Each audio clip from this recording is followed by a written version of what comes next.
isso aí, sou o Juliano Prado, vim aqui conversar com o Ricardo sobre time-lapse hoje, contar um pouquinho do que eu fiz aí nos últimos anos, junto com ele inclusive. Espero que vocês gostem. Eu sou produtor e para ser produtor acabei fazendo um monte de outras coisas no meio do caminho. Sou administrador, sou músico, sou roteirista, escritor. E estou aqui hoje mostrando um pouquinho do meu lado de fotografia, que é mais um pouco do que profissional, é um hobby, uma paixão minha, e que a gente vai tratar aqui do assunto que é o time-lapse. O time-lapse é uma produção, por si só, ela já é diferente do vídeo, porque ela tem uma coisa bacana, porque ela revela uns movimentos diferentes que você não está acostumado a ver.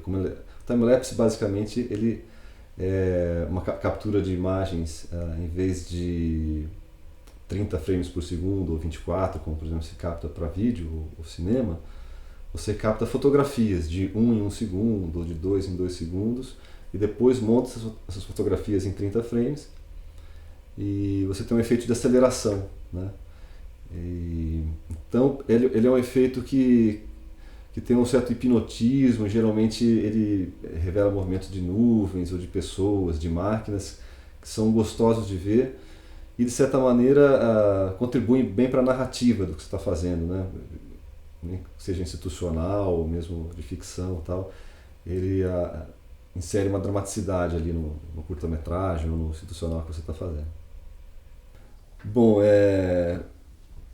eu acabei virando produtor e empresário um pouco porque sempre gostei de fazer e sempre me vi fazendo as coisas mais do que sendo empregado. Sempre tive o espírito empreendedor mesmo, acabei fazendo administração de empresas, tive banda de rock, né, que é um exercício de equipe, trabalho em equipe. E também tive muitas empresas, né? Hoje eu sou sócio da Bromélia Produções, que é responsável pela Galinha Pintadinha. Mas essa foi minha 8ª empresa assim, da minha vida. Já tive, né, prejuízos, lucros, prejuízos, alegrias e tristezas. Tive uma agência de propaganda, tive um birô de fotolito, tive uma produtora de CD-ROM e de sites, tive um site de cartões virtuais que é o Emotion Card, que foi um sucesso bem bacana assim, nos anos 2000. A gente chegou a ter, 3 milhões de cadastrados naquela época, que era uma coisa incrível. Tive um guia online, tive uma empresa de plantar árvore, né? Tive de tudo.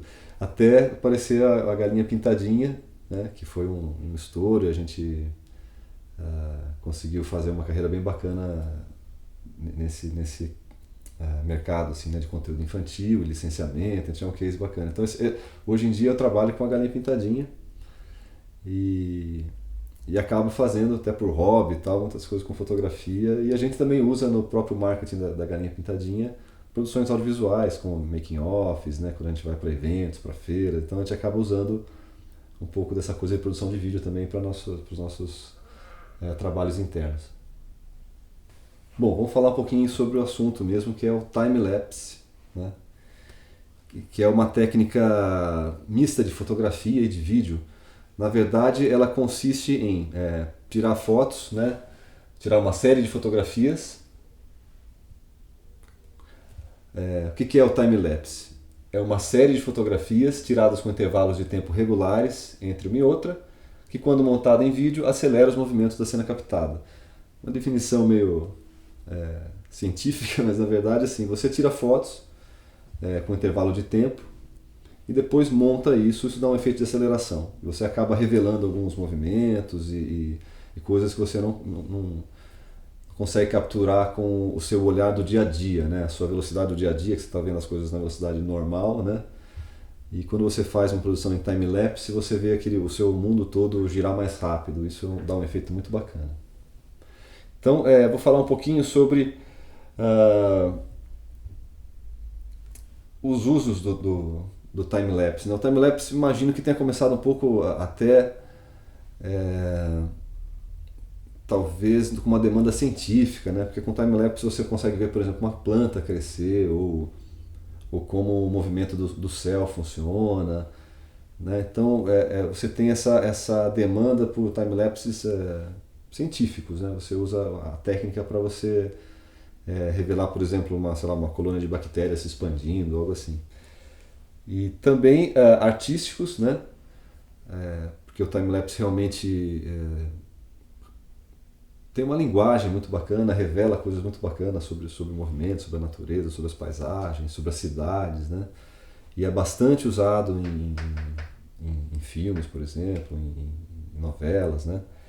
E também temos o uso comercial, porque ele também é uma maneira muito bacana de você enriquecer um institucional ou mesmo uma propaganda, né? E é uma produção que é diferente de fazer, é diferente de filmar, né? E eu brinco que o principal ingrediente para se fazer o time-lapse, é claro que você tem que ter a câmera, né? Essa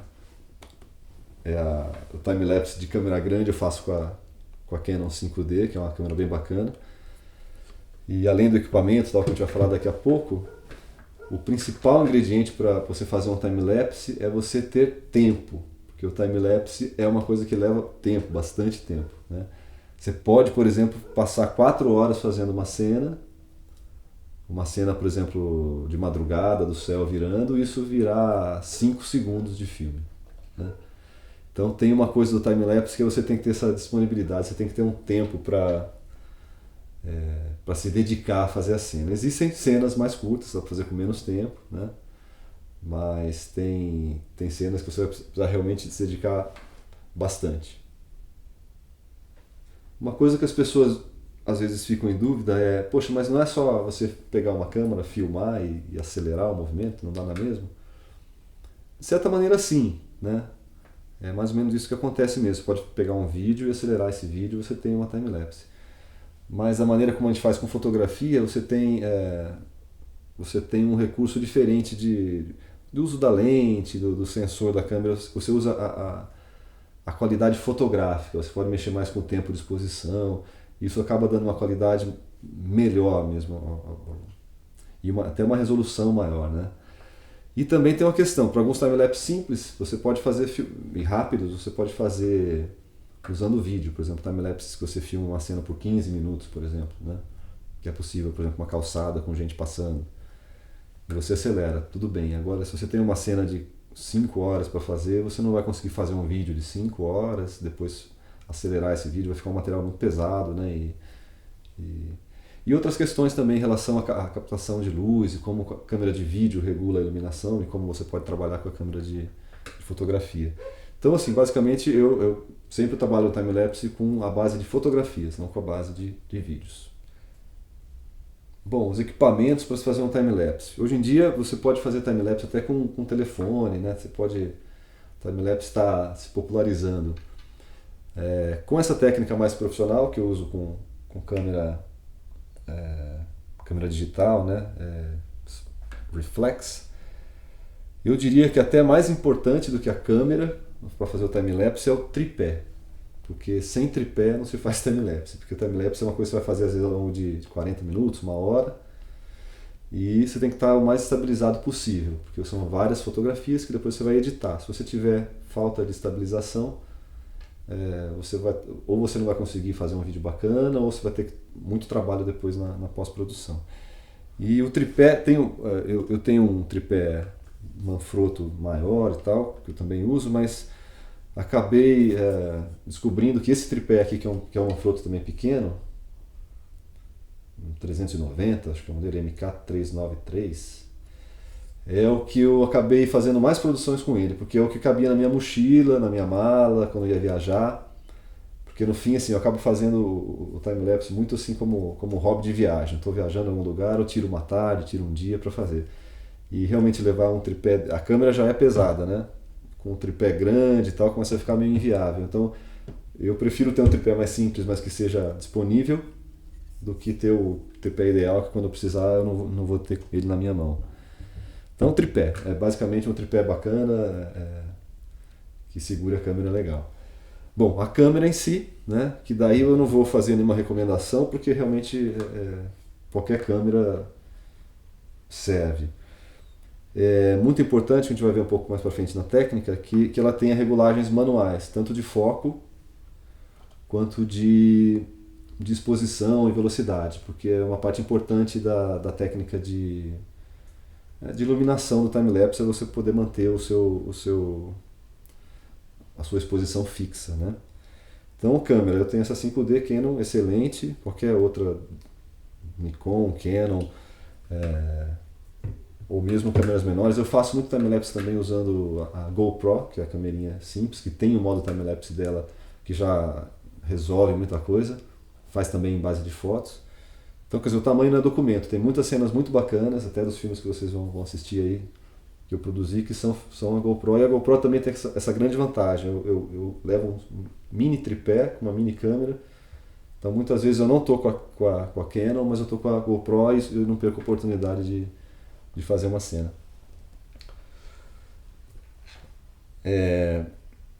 Lente, né? Lente também na verdade tem muito a ver com o que você vai fazer, que tipo de cena você vai fazer, né? Você vai fazer uma cena interna, você vai precisar de uma grande angular, fazer cena de cenário, você vai precisar de talvez uma mais um. Eu faço muita coisa mesmo com essa lente da 5D, que é a 24-105, que ela não é nem uma super grande angular, nem uma super zoom, mas ela, na maioria dos casos, ela resolve bem o problema, é uma lente bem nítida, eu gosto dela. Ou seja, a lente é importante ter uma lente boa, né? E adequada ao teu ambiente. E por último, um equipamento que eu não tenho aqui para mostrar, mas é o intervalômetro, que na verdade, ele é como se fosse um disparadorzinho manual, né? Que faz os disparos automaticamente. Em vez de você ter que ficar apertando, né, a câmera de 1 em 1 segundo, você programa a velocidade 1 segundo, 2 segundos, 5 segundos, conecta na câmera no conector do disparador, que na Canon fica aqui do lado, e você... Opa, Ricardo, produção, chegou aqui, o intervalômetro, esse instrumentinho aqui que tem um visorzinho, você programa a velocidade, o intervalo, né, um intervalômetro de 1 em 1 segundo, 2 em 2 em 5, conecta na câmera e é ele que você aciona, é ele que vai ficar disparando as fotos para o time-lapse. Existem algumas câmeras que têm já esse disparador embutido no software. Eu também, na 5D, instalei uma espécie de um hackzinho do sistema, que eu até me esqueci o nome aqui dele,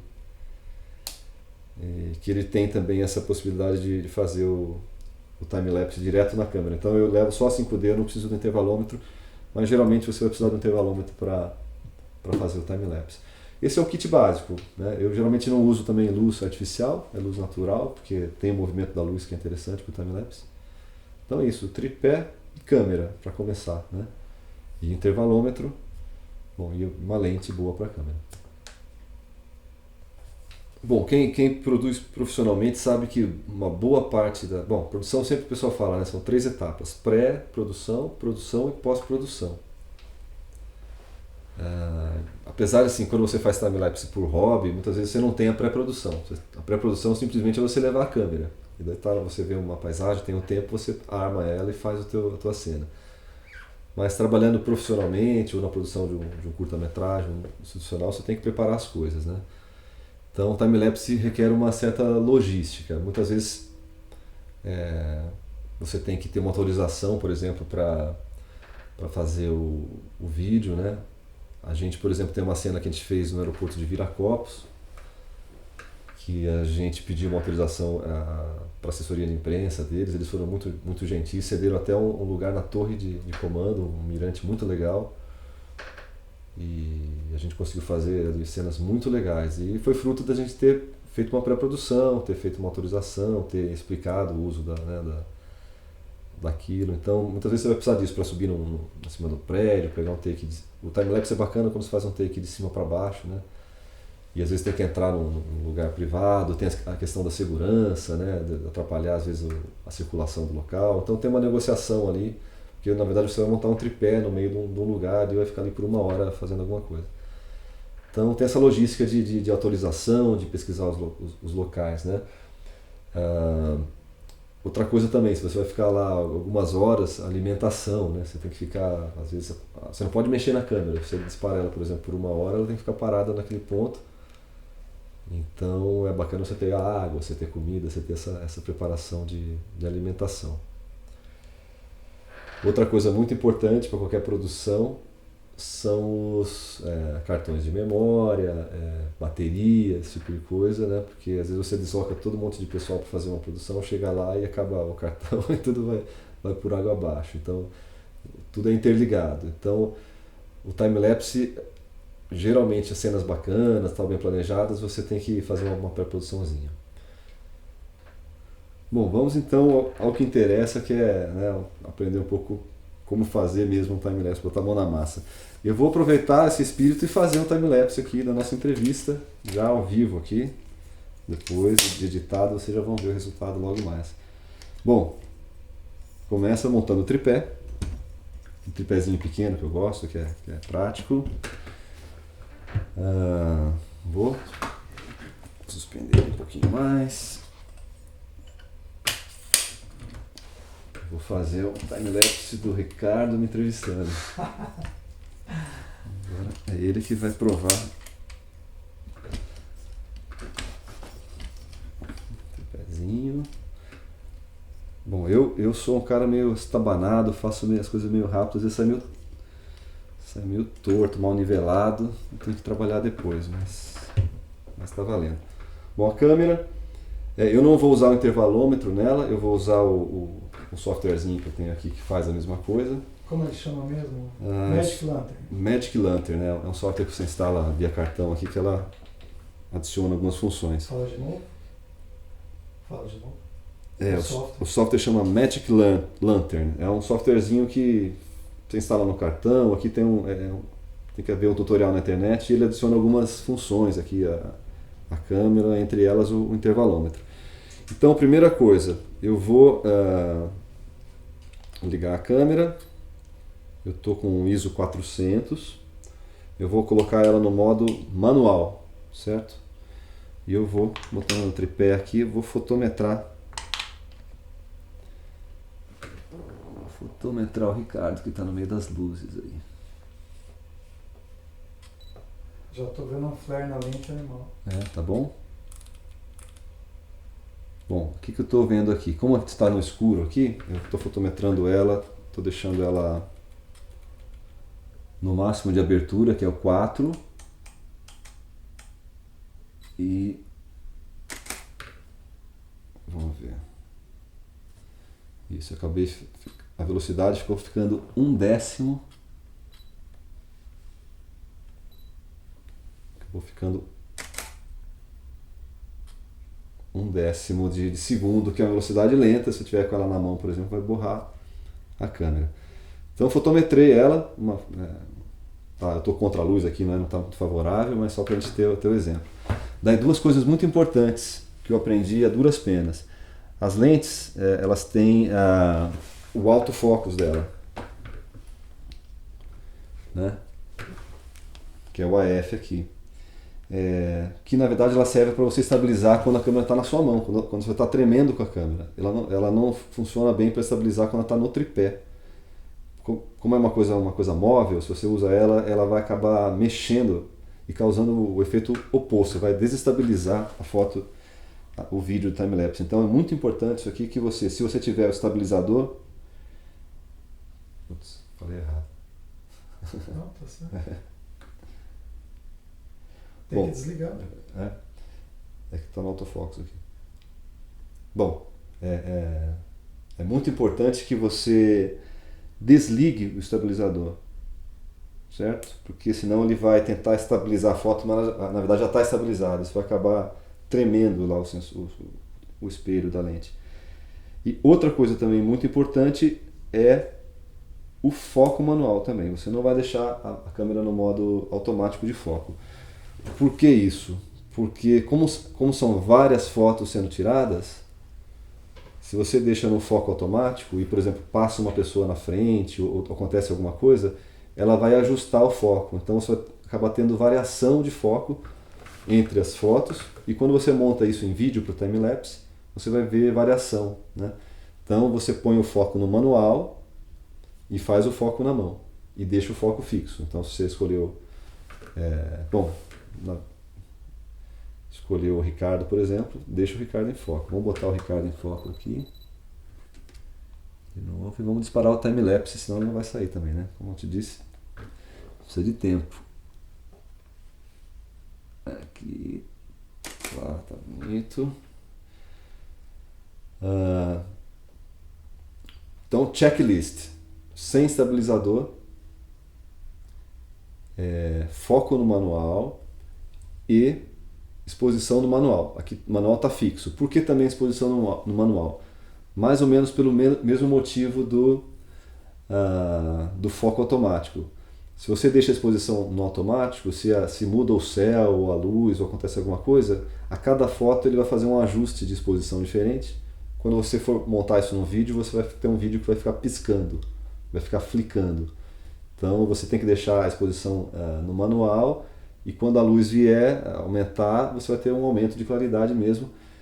Acontece às vezes de você fazer uma fotometria de uma maneira que a luz acaba aumentando muito durante o processo e acaba estourando. Então tem que pensar um pouquinho que você vai ficar um tempo lá e a luz pode variar. Isso é especialmente importante em pôr do sol, por exemplo, porque pôr do sol é uma coisa que acontece muito rápido e a luz acaba caindo de maneira muito rápida. Então a fotometria que você faz antes do pôr do sol não vale para depois. Então você tem que fazer um truque aí para você fazer duas fotometrias diferentes e depois editar no vídeo. Bom, então tá ajustado aqui. Exposição manual, foco manual, sensibilizador, câmera no tripé. De quantos em quantos segundos? Eu vou fazer aqui um intervalo de 1 em 1 segundo, porque a gente está... depois a gente vai falar um pouquinho sobre tempo, tá? Mas eu botei aqui 1 segundo, intervalo, e vamos começar.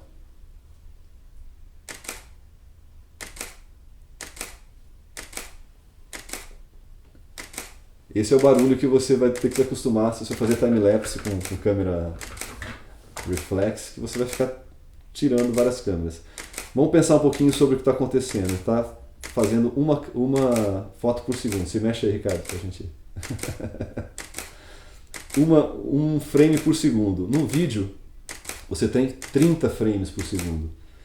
Então, assim, em grosso modo, você está fazendo uma filmagem 30 vezes mais rápida do que você faria com uma câmera de vídeo, né? E, bom, enquanto tá tirando aí, eu vou falar um pouquinho de pós-produção. Bom, a gente desligou a câmera aqui para não ficar fazendo barulho na nossa entrevista, mas a gente filmou aqui uns 5 minutinhos, o resultado vocês vão ver agora, vocês vão ver que é bem curtinho. E é mais ou menos isso, você faz 5 minutos e tem poucos segundos aí de vídeo, é só uma experiência. E o que acontece geralmente depois que você tem a captura, né? E às vezes você tem milhares de fotos, você fica ali... para você ter uma noção, cada 30 fotos dá 1 segundo, né? E você precisa de 1.800 fotos para ter 1 minuto de time-lapse. Então é bastante foto. Então você geralmente termina a produção, você vai ter um cartão de memória cheio de fotografias. Como que eu costumo trabalhar com After Effects para fazer essa pós-produção. Então eu importo as fotos, como eu importo a sequência de imagens, ele já monta um videozinho.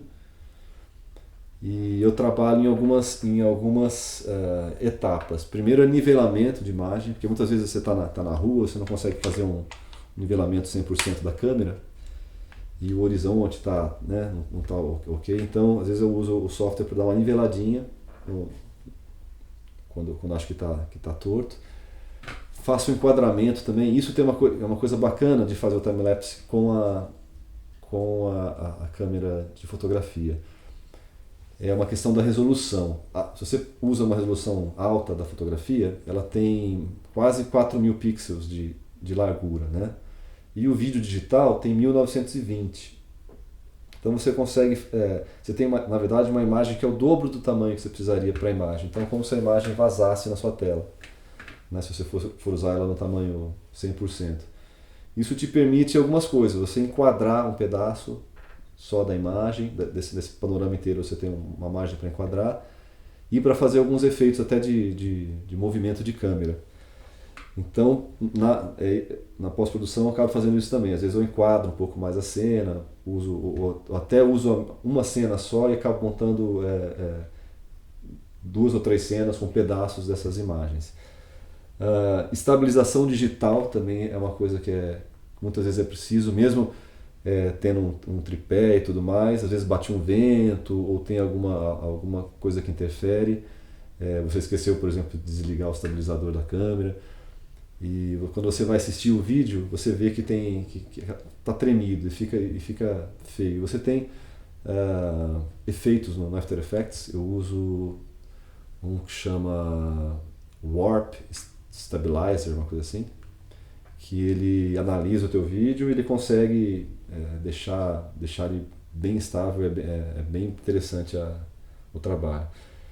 Faço também esses movimentos de câmera quando eu acho interessante. Você pode fazer um zoom, por exemplo, da imagem a partir das fotos, né, no After Effects. Então você vai abrindo ali o quadro e você tem resolução. A foto tem resolução, isso é bacana porque você não distorce, né, quando você abre. Você vai puxando imagem que tem pixel real ali. Isso para fazer pan, zoom também. E você trabalha daí na finalização, que é dar uma tratada, né, em cor, você regulagens de contraste, de brilho, de tom. Quando você está trabalhando com várias câmeras, tem bastante isso. Às vezes uma câmera tem uma tonalidade, às vezes você não acertou direito o balanço de brancos, né, o white balance, você tem uma cena um pouco mais azulada, uma cena mais amarelada. Então quando você junta isso numa produção, você tem que dar uma equalizada. E por fim, a edição. Da edição depende do seu objetivo. Aí se é um comercialzinho, se ela é só um insert, né, para estar dentro de um outro vídeo, ou se é um vídeo inteiro de time-lapse. E daí você finaliza. Então, quer dizer, recapitulando: pré-produção, preparação, autorização, bateria, tripé, equipamento, comida, né? Essa logística inicial. Produção, que é basicamente isso: monta o tripé, acha uma cena legal, dispara. É muito importante na produção você segurar um pouco a sua ansiedade, porque às vezes você começa a disparar uma cena aqui, daí aparece uma coisa linda do outro lado, você fala, não, vou mudar, mas daí você muda e você não faz nenhum nem outro, porque se você não faz um tempo do time-lapse, a cena acaba ficando muito curta, né? Então, às vezes você está fazendo uma coisa de um lado e está acontecendo outra coisa, você tem que esperar mais uns 10, 15 minutos aqui, termina aqui a sua produção e faz do outro lado. E depois a pós-produção, que é dar essa acertada, deixar a imagem bacana, bonita e útil para a edição. Bom, como toda técnica, né, é importante praticar, né? Eu pratiquei bastante assim, nos últimos 3, 4 anos. Produzi um filme aqui junto com o Ricardo de Campinas, que é a cidade onde eu moro, que a gente ficou um ano praticamente escolhendo um monte de lugares, foi muito bacana a produção.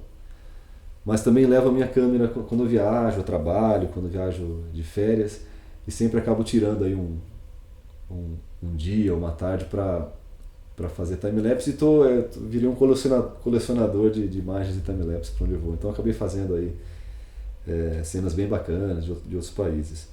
E, bom, com essa prática vem também um pouco de, assim, quais os tempos, que intervalos usar em cada situação, né? E quanto tempo eu levo para fazer cada cena. Eu, na prática, apesar de ter feito no começo muitas contas, na prática eu descobri que você acaba usando um intervalo aqui na câmera de 1 segundo, 2 segundos, 5 provavelmente, não tem muita diferença entre o 2 e o 5. E se for uma coisa muito longa, né, um movimento muito longo, você vai para o 10 ou para o 15 segundos. E daí também comecei a sacar que depende do que você vai filmar, é aquilo que manda no tempo que você vai ficar. Então, por exemplo, pessoas atravessando uma avenida, né? uma faixa de pedestre. Você tem um movimento ali que, sei lá, a cada 2 minutos abre o sinal, as pessoas passam, daí para um pouquinho, abre de novo. Então, se você ficar ali uns 10 ou 15 minutos fazendo isso, você vai pegar ali uma repetição de umas 5, 6 vezes, que geralmente para você usar num filme já está ok. Você já contou aquela história, o que está acontecendo ali na rua. E quando são pessoas andando, movimentos assim que são mais nítidos, né, do dia a dia, carros passando, eu costumo usar as velocidades mais baixas, de 1 segundo a cada foto, ou 2 segundos. Né? Uma coisa muito bacana que o time-lapse permite, diferente do vídeo, é você usar velocidades baixas de captura. Então você pode, inclusive, baixar bastante o ISO da máquina, fechar mais a lente e deixar a velocidade, por exemplo, o obturador aberto por 1 segundo ou por meio segundo. Né? E isso é o tempo do obturador aberto, que é diferente do tempo de captura da foto. Vamos supor que você deixe o obturador aberto por 1 segundo e faça uma foto a cada 2 segundos. Essa foto que ele vai fazer, como ele está lento, ele vai captar aquele borrão do movimento. Então isso é bem bacana também, é um efeito que você consegue só com câmera de fotografia, não consegue com a câmera de vídeo. Então os movimentos eles ficam um pouco embaçados, meio fantasmagóricos, assim, dá um efeito bem fluido, bem bacana. Então é isso, para movimentos eu tenho alguns exemplos aqui, por exemplo, nuvens no céu, né? É um caso em que você pode fazer desde assim, poucos minutos até ficar 4 ou 5 horas fazendo e acelerar bastante, que fica um efeito bem bacana. Nuvens, por exemplo, se eu for fazer uma captura de 2 horas ou 1 hora, eu posso deixar a câmera fazendo uma foto a cada 10 segundos. Não preciso ter muito intervalo. A lua cruzando o céu à noite, por exemplo, com as estrelas. Também é uma coisa longa, você vai ficar 4 horas ou 10 horas fazendo. Vai deixar a câmera durante a noite, com bastante bateria. Geralmente, inclusive, a cena acaba quando acaba a bateria da câmera. Também uma situação em que é melhor você usar um tempo bem grande, 10, 15, às vezes até 30 segundos, para você fazer o movimento e depois ter uma cena que vai ficar com 10 ou 20 segundos. Né? Pessoas passando na rua, como eu falei, você pode fazer pouco tempo, 10 minutos, 15, 20 minutos. Por exemplo, uma planta crescendo, daí depende da planta, daí você vai ter que ficar dias e dias. Existem inclusive equipamentos profissionais para time-lapse, para esse tipo de time-lapse mais longo, que é, por exemplo, construção de prédios, ou mesmo essas questões científicas, você tem que deixar lá a câmera fazendo time-lapse por 1 mês, né? Então você não pode deixar lá na bateria, você tem outras questões. E o pôr do sol, que eu acho que eu vou encerrar com o tópico com o pôr do sol, que é geralmente uma imagem que fica bem bacana no time-lapse, mas que exige uma certa técnica, porque como a gente deixa a exposição fixa, e o sol cai, a luz inteira do dia cai, então você está fazendo uma imagem bem bonita, às vezes 10 minutos antes, e depois com essa queda você acaba ficando no escuro, a cena fica escura, fica quase preta na sua câmera. Eu pesquisei um pouquinho e usei uma técnica bacana, que eu realmente deixo a câmera ficar inteirinha escura primeiro, então ele vai, o sol se põe, e eu deixo ficar preto, até ficar bem preto a exposição. Daí eu corto essa cena, paro, não mexo no tripé para fazer edição depois, refaço a fotometria, né? Você não pode ir fazendo ao vivo, digamos, você ajustando ao vivo, porque a fotometria da câmera ela vai em degraus e isso fica feio no filme. Então você faz uma fotometria inteira com uma configuração, ficou preto, acabou a luz, você para a cena, abre de novo a luz, você vai ter praticamente na câmera de novo o dia claro novamente, e você continua fazendo time-lapse até realmente ficar escuro com essa nova configuração. E depois no vídeo você junta esses 2 pedaços, faz um fade, o efeito é bem bacana. Você vem lá do dia bem ensolarado, o sol cai, você faz um fade para uma iluminação intermediária, que depois vai ficando escura também. Então essas são as minhas dicas de time-lapse. Espero que você pegue seu tripé e sua câmera hoje mesmo. E se não tiver intervalômetro e não conhecer, pode fazer como a gente fez no começo também, a gente ficava lá meia hora apertando o botãozinho com o dedo, também funciona, só cuidado para não tremer a câmera. E bom time-lapse. Bom, ao longo desses tempos aí fiz alguns filminhos e é um prazer poder compartilhar com vocês aí uns filmes. São filmes descompromissados. Eu tenho um canal que eu mantenho no Vimeo e no YouTube, chama Time Lapse Experience, X-Experience, escreve, que eu vou publicando minhas coisinhas e continuo fazendo no tempo livre aí algumas coisinhas. E espero que vocês gostem. Então, o que eu não faria nessa vida de empreendedor aí, então eu não sei, porque assim, fiz muita coisa errada também, tive prejuízo, né? Mas eu acredito que empreender é aprender também, né? E você tem que acabar no fim fazendo, acho que não tem ninguém que só deu certo, né? Só deu certo, sempre deu certo, não sei. Talvez um ou outro, mas no fim, como eu falei no começo, eu já tive 8 empresas, então já tive sucesso em, sei lá, 20% delas, né? Ou 2 ou 3 aí dessas 8 que eu fiz dinheiro, que fiz... Então, assim, eu não sei se eu faria nada diferente. Eu talvez arriscasse até um pouco mais, né, se eu fosse pensar, mas assim, eu acho que eu fiz a minha parte, entrei de cabeça nas coisas,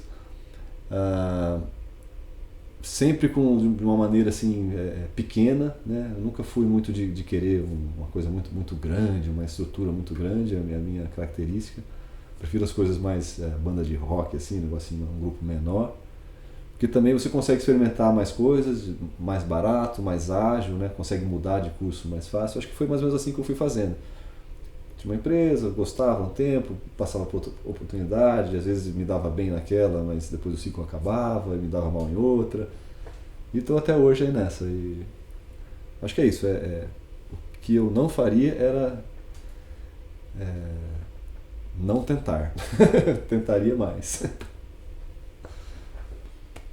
Bom, e desses erros e acertos aí, vamos falar dos acertos, né? Primeiro, assim, para se destacar e para ter um trabalho bacana, precisa de trabalho, precisa estar dedicado, estar sério, né? Eu desde o começo, desculpa, abri empresas, né? Então abri uma empresinha pequena e cuidava da administração ali, a parte básica de finanças, pagava os impostos, deixava a coisa bem certinha para as oportunidades. E sempre acho que essa coisa eu tenho essa visão de uma empresa, para mim, bacana de trabalhar, uma empresa com menos pessoas, mais unida, né?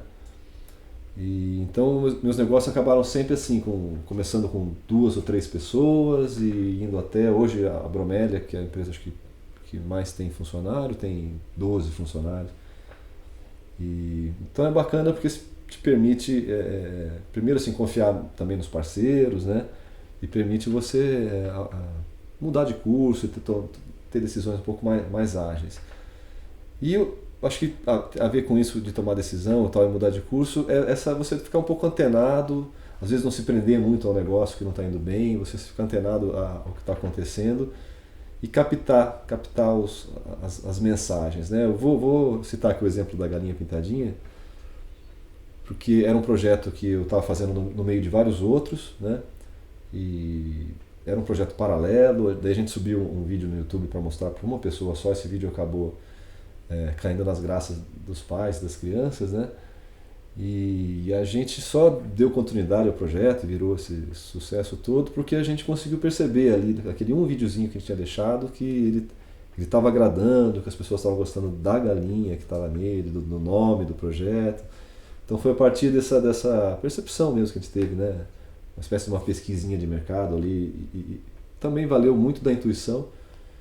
A gente, a partir desse sinal que a gente identificou, a gente foi para frente no projeto. Então, no fim, assim, trabalhar sério, estar atento aos sinais do mercado, né, para onde as coisas estão indo, e poder, no meu caso, com empresas pequenas, poder ir para um lado ou para o outro.